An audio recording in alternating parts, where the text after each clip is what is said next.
কবিতার নাম চন্দ্রমল্লিকা, লিখেছেন জয় বিশ্বাস।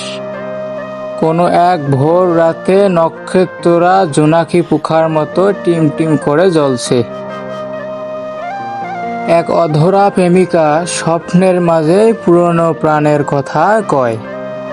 কল্পনার আবেশে মিশে যায় তার সঙ্গে আমার প্রাণ। তাদের মলিন আলোয় আলোকিত মিলনে মৃত্যু হয় কামনার।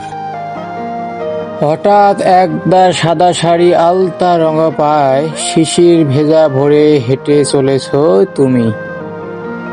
মনে হয় কোনো এক কুয়াশার রানী, কুয়াশার ভেজা শরীর গড়িয়ে জল পড়ছে টিপটিপ। সময়ের ক্ষণ মারিয়া চলিছে কোনো এক অসম্ভের দেশে। তারপর আবারও দেখি কারো বুকের সাথে ঝাপটে ধরে মিশিয়ে দিয়েছে।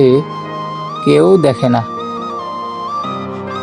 শুধু দেখি রাত্রি জাগা নিশাচরের অঘোর মস্তিষ্কের কোনো এক পাগল। হঠাৎ নাড়া দাও তুমি, তোমার শরীর খুব ভোরে জেগে ওঠা চাতকেরা বৃষ্টি ভেবে খেয়ে নেয় তোমার শরীরের জল।